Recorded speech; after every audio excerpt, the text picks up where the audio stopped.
वंदो गुरुपदकं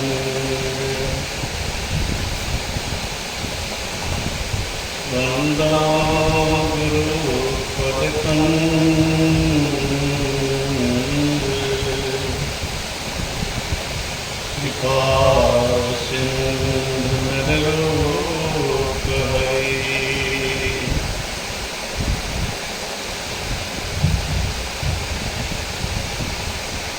महामोहतम तुंग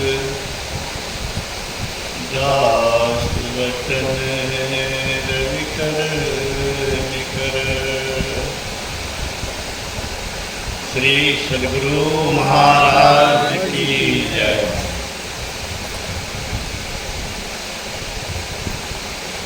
मुर्दा तो जयकार नहीं कर सकता है, जब तक प्राण है तभी तक जयकार कर सकते हैं। मौका है संत की जयकार करने का समूह रूप में। हम जयकार अगर हृदय से करते हैं तो हमारी श्रद्धा उनके पास पहुंचती है। नर रूप में नारायण हम लोग की तरह साधारण शरीर उनको भी था, लेकिन इस शरीर के अंदर दुर्गम पथ पर चलकर हम लोग भी 50-60 वर्ष से अभ्यास कर रहे हैं, लेकिन पता चलता है कि उस दुर्गम पथ पर चलना कितना कठिन है।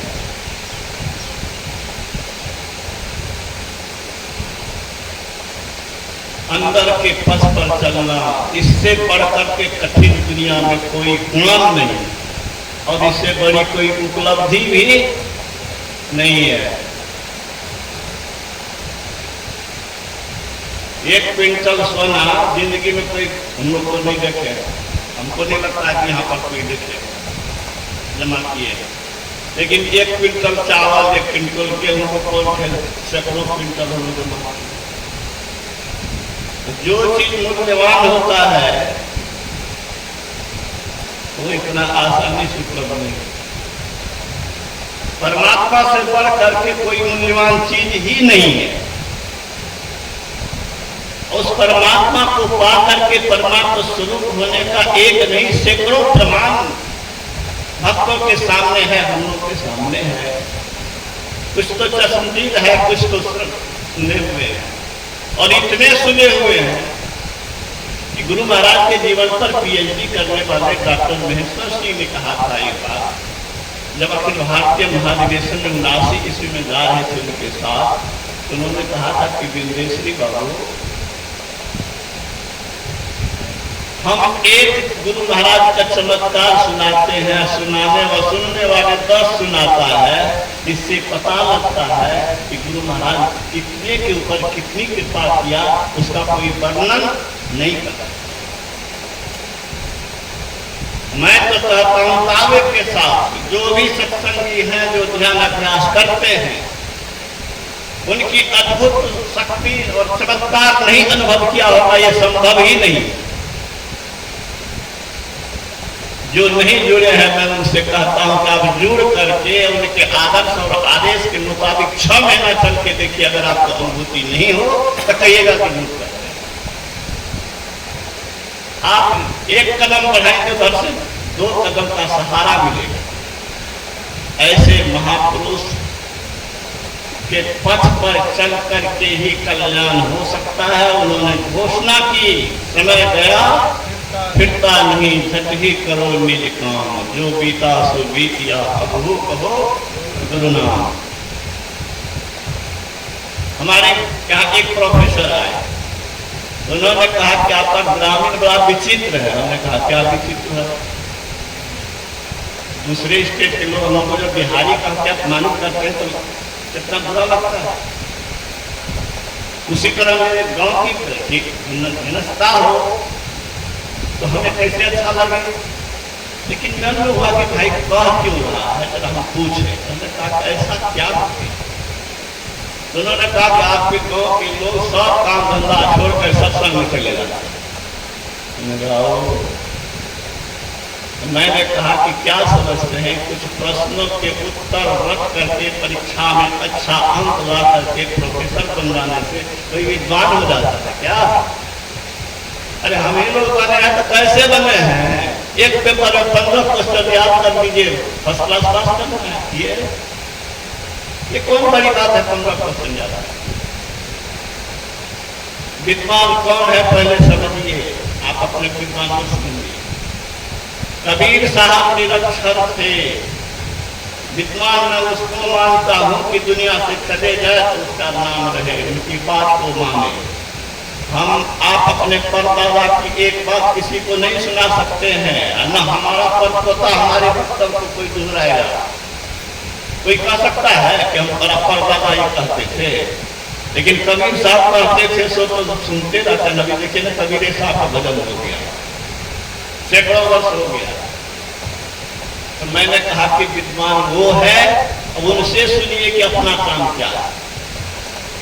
उन्होंने कहा है, अपने घट दिए ना बारू रे, नाम के तेल सुरत के बाती ब्रह्म अग्नि उद्गारू रे, जगमग ज्योति निहारू मंदिर में तन मन धन सब बारू रे, झूठी जान जगत की आशा बारंबार विसारू रे, कहे कबीर सुनो भाई साधो आपन कार्य सवार।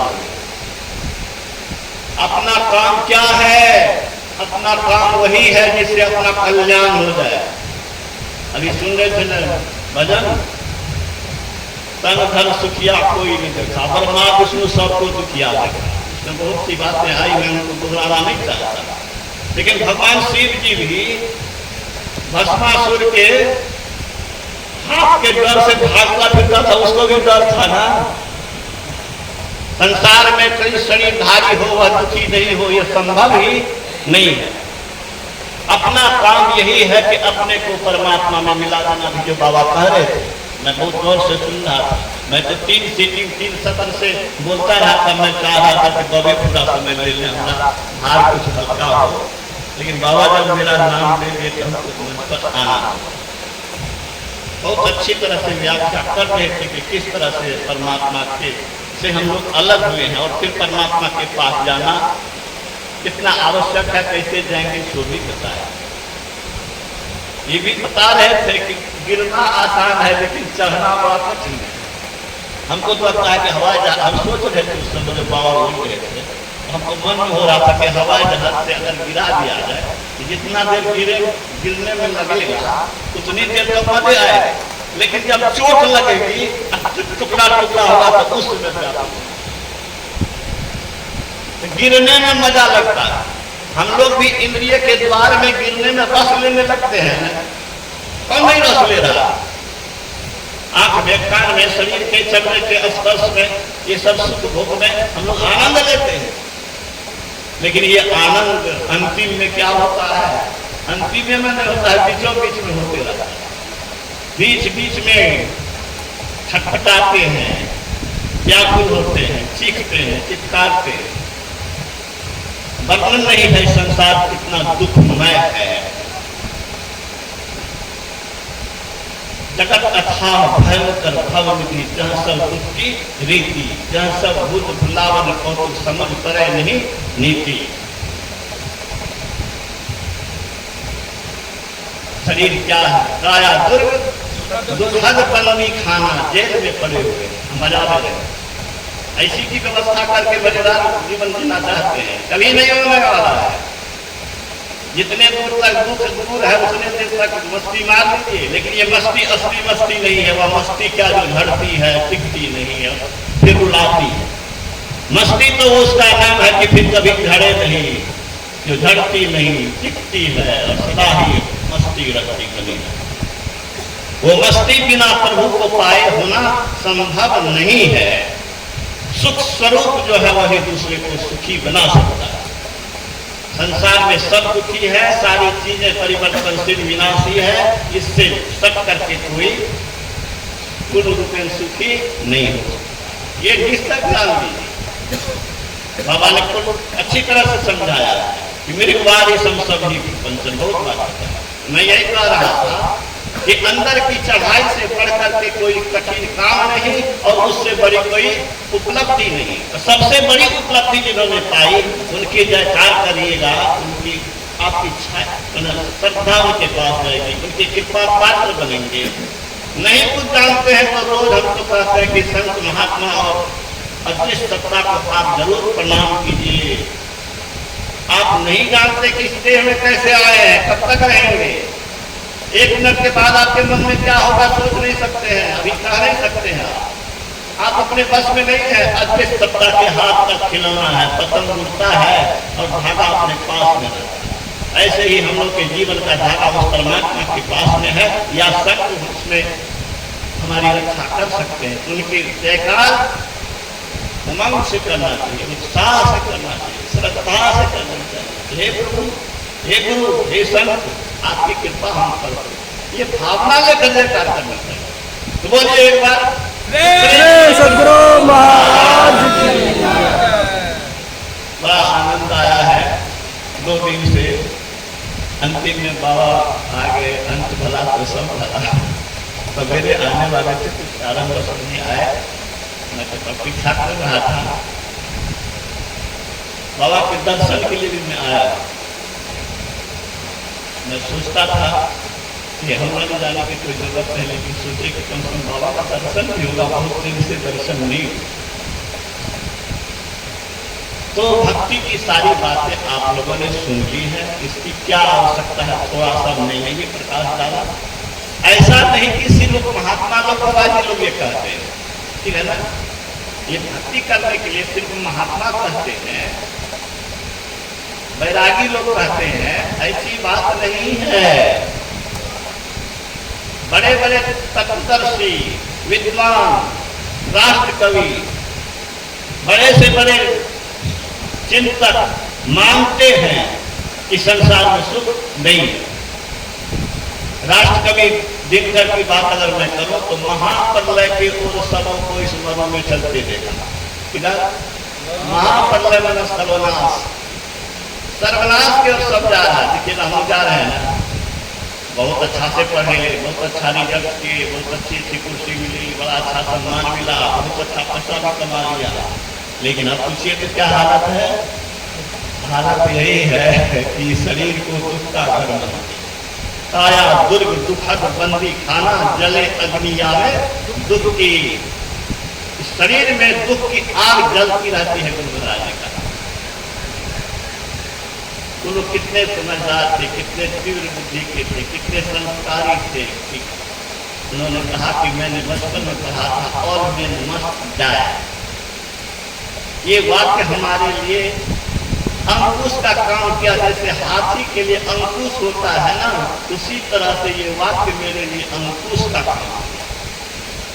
ये मौत को देख करके, बीमार को देख करके, बूढ़े को देख करके अंकुश ऐसा लगा सिद्धार्थ को कि राज सत्ता सिंहासन को त्याग करके उस सत्य के खोज में निकल पड़े। और निकल पड़े तो गुरु महाराज के प्रवचन में आया है कि हजारों शिष्य के साथ आकाश मार्ग से गमन करते थे बिना वायुयान। हम आप में भी वही भूख होनी चाहिए, जितना कर सके जरूर कीजिए। जो कर रहे हैं मैं उनको बधाई देता हूँ, उत्साह से कीजिए, उमंग से कीजिए, उल्लास से कीजिए और पूरे विश्वास के साथ कीजिए कि यही एक कमाई है जो असली कमाई है, जो चोर चुरा नहीं सकता, लुटेरा लूट नहीं सकता, मौत भी छीन नहीं सकता। और यह काम अधूरा रहने वाला नहीं है, यह काम अधूरा रहने वाला नहीं है। मोक्ष का फल भक्ति के बीज अगर डाल दिया अपने अंदर में, उस बढ़ते बढ़ते अंतिम में मोक्ष का फल मिलाएगा। मोक्ष क्या होता है? मोक्ष होता है सारे शरीरों से मुक्त हो जाना, सारे दुखों से छूट जाना, सारे अभाव से छूट जाना, विपरीत परिस्थिति से छूट जाना, जीव का ईश्वर में मिल जाना, ईश्वरीय शक्ति प्राप्त कर लेना। बोलिए तो इससे बड़ा कोई काम, इससे बड़ी कोई उपलब्धि हो सकती है क्या? और हमारे संत भगवान इसकी गारंटी देते हैं। क्या मनीष जी? अरे मन पर शासन नहीं करोगे तो बर्बाद हो जाओ। हाँ, मन पर जब शासन नहीं करोगे, मन को अगर अच्छी दिशा में नहीं ले जाओगे, मन को अगर प्रभु की ओर नहीं बढ़ोगे, तो दुर्दशा से कोई बचा नहीं सकता है, चाहे तो अरब कमाओ। ठीक है ना सर? गोस्वामी तुलसीदास जी ने लिखा, ऐसी मूर्ता या मन की परिहरि राम भक्ति सुर सरिता आज तरफ कोस बन। अरे प्यासे हो, कोस चाटने से तेरी प्यास बुझेगी। धूम समूह निरखी चातक जो त्रिसिद्ध जानमति गण की, नहीं कह शीतलता न पानी पुनि हानि हो तो तुझे चलो। संसार में जितना भोगा न भुगता मैं में भुगता। हम लोग संसार का रस लिए है क्या? नहीं, हमका ही रस ले लिया, लेकिन सिद्धि हो गया ना। हमारी जवानी का आप देखेंगे, कोई जरूर देखेंगे। कैसा था? लाल लाल चेहरा था। हमने तू सारा संसार का रस, की संसार ने मेरा रस चूस लिया। भोगा न भोगता, हम लोग भोगते नहीं है संसार के चीजों को, हम लोग को भोग रहा। कालो न जातो, समय व्यतीत नहीं हुआ, हम ही लोग व्यतीत हो गए। धरती आकाश सूरज तो सब रही गया, हम ही लोग का जीवन खत्म हो गया। कृष्णा न जीवना, इच्छा पूरी नहीं हुई, बुराई शरीर हो गई। इसलिए संसार के आकर्षण में मत फंसो। परमात्मा ने बहुत अच्छा मौका दिया है इस मनुष्य शरीर में। ईश्वरत्व का बीज डालो, भक्ति है वो। भक्ति का बीज जो डाल चुके हैं, गुरु से दीक्षा लेकर के साधना कर रहे हैं, वो नित्य नियमित रूप से कीजिए। और जो नहीं कर रहे हैं, नहीं दीक्षा लिए हैं, मैं उनसे कहता हूँ कि सत्संग जरूर कीजिए, संत के शरण में जरूर जाइए। संत शरण जो पड़ा ताही का लगा ठिकाना, और कहीं नहीं कुशल सकल बैराग चबाना। समय गया फिरता नहीं, घट ही करो निज काम, जो बीता सो बीतिया अब हो गुरु नाम। बीते को वापस नहीं ला सकते।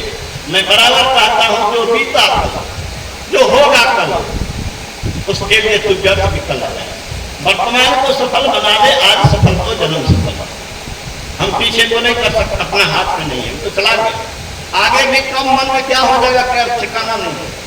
अभी जो आपके समय में है, जिस समय आप ध्यान पर बैठे, उस समय सोचे कि अभी ये हमको कमाई कर लेना, कल का क्या ठिकाना। काल करे सो आज करे सो अब कल में परवाह होगी, दोहरी करोगे। कब हम लोग मिडिल स्कूल में पढ़ते थे दोहा, तो मैं कह रहा था दिनकर की पंक्ति, समझिए कितनी प्रतिष्ठा थी। नेहरू उनको स्वागत करते थे। उस आदमी ने, उस चिंतक ने, उस विचारक ने क्या लिखा, महाप्रलय के उस समय को इस मरु में चलते देखा, किससे लिपट जुड़ा था, सबको ज्वाला में जलते देखा। आप जल रहे हैं, आप गला लगाने जाएंगे? अरे लकड़ी जल रही है, उसको गला लगाएंगे?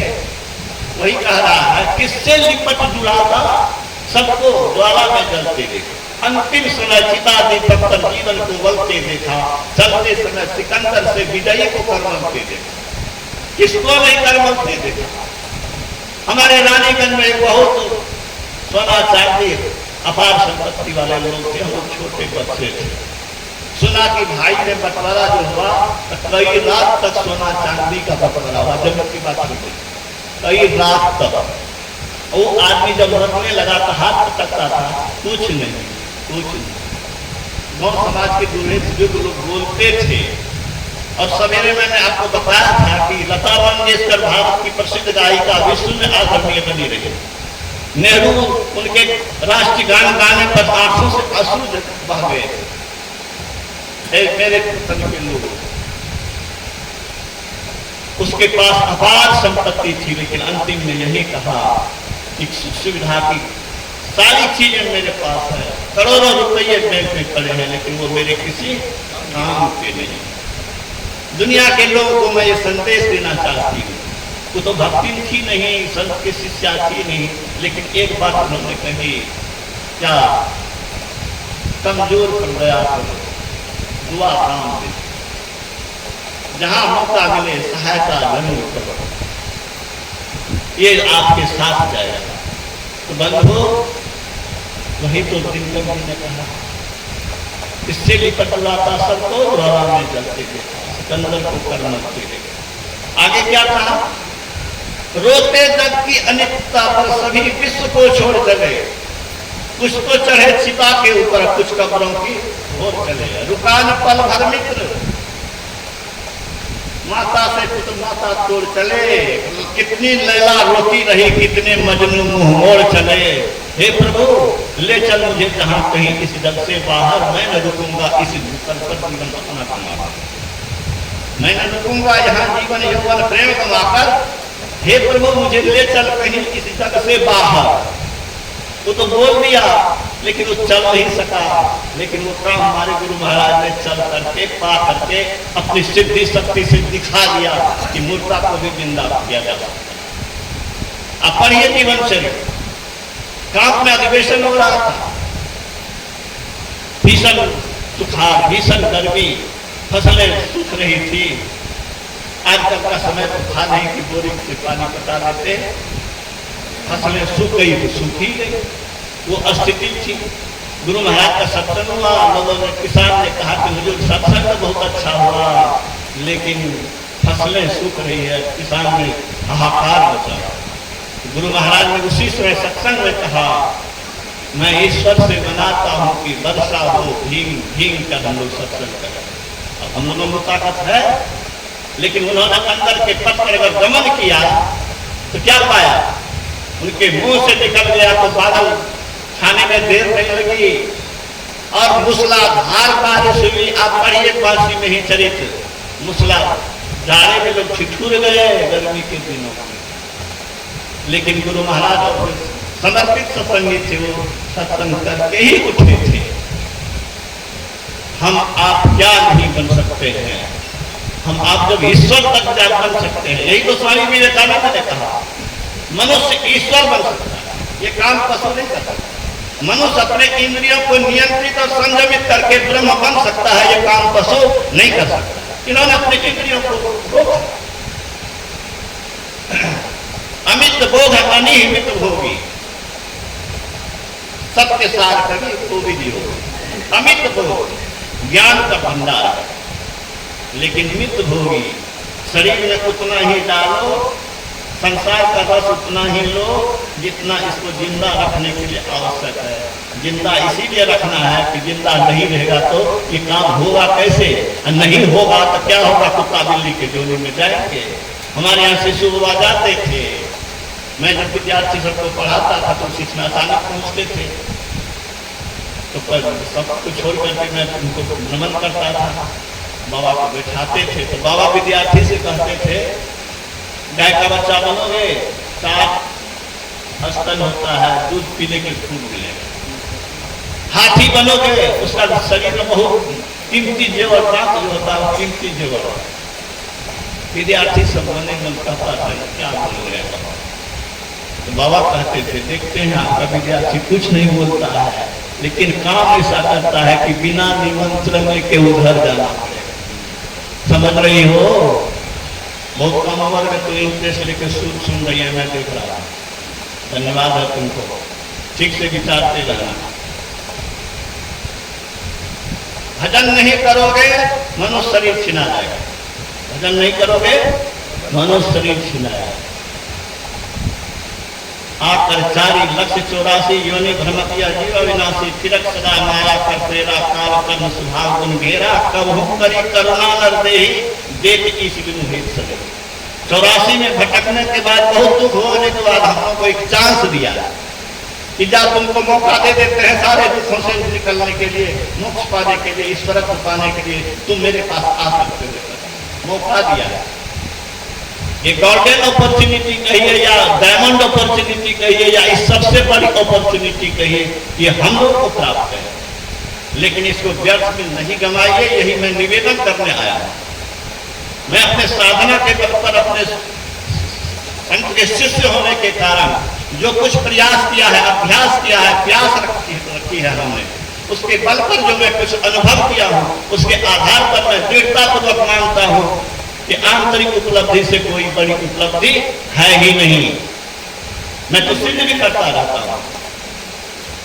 ये काम अगर नहीं कर रहे हैं तो अपनी हत्या कर रहे हैं। भगवान आपके उपदेश में देगा, जो न तरह भवसागर नर समाज स्पाय सुकृत निंदक मंदमती आत्महानि जाए। अपनी हत्या मत करिए, अपनी हानि मत करिए। गुरु महाराज ने कहा कोई खजाना के घर में जाए और खाली हाथ लौट के आवे तो उसको क्या कहा जाए? महामूर्ख है वो। ऐसे ही ये मनुष्य शरीर में आप ईश्वर रूपी खजाना आपके अंदर में है। उस ईश्वर को पा करके गुरु महाराज कहते हैं कि ईश्वर को पाने के बाद कुछ पाने के बाकी नहीं रहता। तो हमको तो वही पाना है जिसके बाद कुछ पाने के बाकी नहीं रहे। ठीक है मनीष, क्या पाना है? जिसको पा लेने के बाद मुझे कुछ पाने की जरूरत ही नहीं रही, जिसको पा लेने के बाद दुख अभाव परेशानी को जन संकट विपत्ति कष्ट जम कम तम हम सब भाग जाएगा, मेरे पास आने का साहस न पड़ेगा मुझे वह। अरे सूर्य के पास अंधकार जा सकता है क्या? परमात्मा के पास हम पहुंचेंगे तो वहां कोई अभाव परेशानी हो सकती है क्या? कोई कष्ट हो सकता है क्या? यही तो संतों का निर्णय है। अब मैं इसमें एक ही बात और जोड़ देना चाहता हूं, वह यह कहना चाहता हूं कि मैं सवेरे भी कहा था कि खेत जोत के छोड़ दो तो जोतना बेकार हो गया। 6 महीना का पढ़ा लिखा बहुत याद किया और छोड़ दिया तो सब भूल गया, वो काम से नहीं। दुनिया का कोई भी काम कोई भी उपलब्धि आपको मिट्टी में मिल जाएगी कभी भी। धान बहुत अच्छा उपजाएगा, धान काट लिया नवंबर टाइम में, राते में इतनी वर्षा हुई कि भरतार पानी खेते में सड़ गया। कोशिश किया हमारा छोटा भाई कि उसको छाट करके ऊपर करेंगे, ट्रैक्टर की जो गया ट्रैक्टर उसी में फंस गया, आखिर खेते में सड़ गया। अरे उपज करके ही घर में आ गया, घर में आग लग गई, बेकार हो गया। सब कुछ जमा कर दिया, तुमको गोली मार दिया तो क्या हुआ? तुम्हारा जमा करना क्या हुआ? जो कुछ भी पाओगे वो सब खत्म होने वाला चीज है। खत्म होने वाला चीज को पाओगे, जमा करोगे, खत्म हो। ठीक है, शून्य से जीवन प्रारंभ हुआ है और शून्य में अंत हो जाएगा। Life has started from zero and will end to zero. अगर ईश्वर की तरफ आप नहीं जाते हैं तो आपकी कमाई अंत में जीरो हो जाएगी। तो जो करते हैं उसको बधाई देता हूं, जो नहीं करते हैं मैं उसको अवश्य प्रार्थना करता हूं, निवेदन करता हूं। इतना जो हमको थकवाए हैं अस्वस्थ अवस्था में मेरे बाबा को इतना भी बुलवाए हैं, इतने कार्यक्रम हुआ है, इसमें प्रेरणा अगर नहीं लिए तो हमका बोलना बेकार है। क्या प्रेरणा लीजिए? प्रेरणा ये लीजिए कि नित्य प्रति सत्संग करेंगे, नहीं तो सत्संग जहां का वहां जाएंगे, संतों की वाणी को रोज पढ़ेंगे, उससे शिक्षा लेंगे, समझ करके संत में दीक्षा ले करके कुछ न कुछ अभ्यास करेंगे और ये अभ्यास हमारा बेकार नहीं जाएगा। कौन कहा? भगवान कृष्ण ने कहा, नेहा विक्रमणा स्वस्ति प्रत्यवायो न विद्यते स्वल्पम धर्म से त्रायते महतो भया। महाभय से बचेंगे। महाभय क्या है? नीचे की जोनी में जाना, कुत्ता बिल्ली सांप बिच्छू बन जाना, क्या है? यही है महाभय संतों की आत्म तत्वदर्शियों की निगाह में।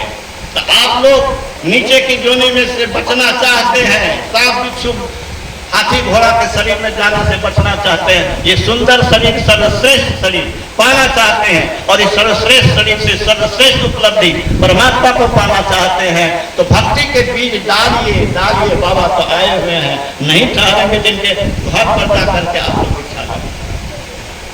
सत्संग करके पहले समझ लीजिए क्यों करें।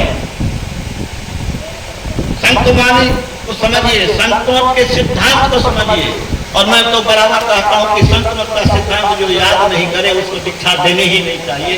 कुछ लोग देख देते हैं, मैं ये अच्छा नहीं मानता।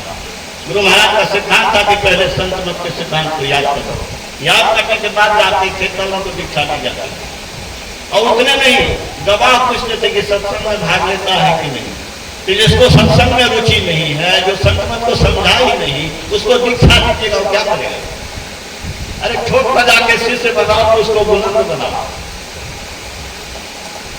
तो मैं यही निवेदन करता हूं अंत में, आज आखिरी शब्द है, अंतिम अफ्रीका गुरु की कृपा से अपनों के दर्शन होंगे या मैं मिलूंगा पता नहीं, लेकिन ये मैं कहता हूं यहाँ दीक्षा ला लो बहुत बढ़िया, आगे बाल बच्चा दीक्षा नहीं लो तो हाँ ठीक है।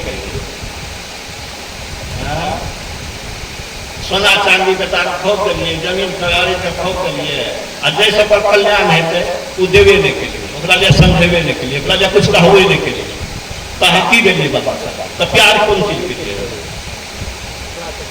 प्यार करते हैं, ममत्व रखते हैं, तो बाल बच्चे को भी इस पवित्र राह पर चला दीजिए। सुनीति और सुरुचि कथा मालूम है ना अपनों को। पिता ने गोद से जब उतार दिया था तो ध्रुव अपने माता के पास से रोता हुआ बिलखता हुआ गया था। उसकी माँ ने क्या कहा? ठीक कही तुम्हारी माँ ने। तो माँ के विषय में कहा ठीक कहा तुम्हारी माँ ने। अरे तपस्या करने की बात कही है, तपस्या करके इस पिता की गोद में क्या बैठोगे?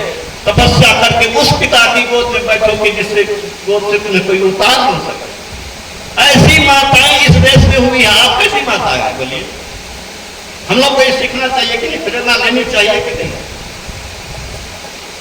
गोपी चंद की माता जब गई है, आजकल की माता तो रोने लगती है, व्याकुल हो जाती है। हे तो मेरे चलवा, इसका माता पिता मत पूछिए कितना ग्रस्त। हरचंदन और आचार्य श्री घर छोड़ना चाहते थे, गुरु महाराज की सेवा मांगना चाहते थे। मत पूछिए किस तरह का विलाप की माता ने किया। हमारे प्रमोद लोग कहते हैं कि मेरे वियोग में मेरी माता रोते रोते अंधी हो गई। लेकिन इस देश में गोपीचंद की माता कैसे हुई कि उन्होंने क्या दिया उपदेश? कहा 3 उपदेश देता था। खूब भूख लगे तो खाना, ठीक है, खूब नींद आवे तब सोना। नहीं, उसका शब्द दूसरा है, पहले दूसरा शब्द क्या? स्वादिष्ट भोजन करना। स्वादिष्ट भोजन करना, मजबूत किले में रहना, मुलायम बिछावन पर सोना। तो गोपीचंद ने कहा कि ये तो राज सत्ता सिंहासन पर ही हो सकता है, तपस्या में तपस्वी को कहां से मिलेगा? कहा तू बेटा समझा नहीं, खूब भूख लगेगा तो खाना जो ही खाओगे वही मेवा मिष्टान जैसा लगेगा, मीठा। खूब ध्यान करना, खूब तप करना, नींद सताने लगे तो जहां सो जाओगे वही मुलायम बिछावा मिलेगा। और सत्संग गढ़ से बढ़ के कोई मजबूत गढ़ नहीं है। हम दरभंगा गए थे, हम लोग का जितना ऊंचा मकान है उतना ऊंचा तो उसका बाउंड्री है, गढ़ का दीवार जो है उतना ऊंचा है। गुरु महाराज कहते हैं कि जिस गढ़ में रह करके मनुष्य नहीं पशु निशाचर हो जाता है, वह गढ़ किस काम का? उस गढ़ में रह करके उसका काम क्रोध, लोभ, मोह, विकार, संसारिक तृष्णा मिट गई क्या? नहीं मिटी ना। तो जिस गढ़ में रह करके मनुष्य अपतन कर्म करता है वह गढ़ नहीं है, वह गढ़ सत्संग गढ़ है। जितनी देर यहाँ सत्संग में बैठे हैं, किसी के मन में बुरी बात आई है क्या? ईश्वर के पास जाने के कुछ न कुछ रुचि पैदा नहीं हुई है क्या? अच्छा काम करने के लिए, अच्छा बनने की इच्छा हुई है कि नहीं? गुरु महाराज ने कहा जिस सत्संग में ध्यान का प्रेरण नहीं हो, प्रभु के ओर ध्यान का मतलब प्रभु की ओर जाने का प्रेरण, आत्मस्वरूप में अस्तित्व होने का प्रेरण। हम लोग को ये प्रेरण मिलता है संतों के वाणियों से, विचारों से, क्या कि बाहर में सुख नहीं है, अंदर में सुख है, उसकी खोज होनी चाहिए। ये ज्ञान अगर सत्संग में नहीं मिला तो समझिए सत्संग नहीं।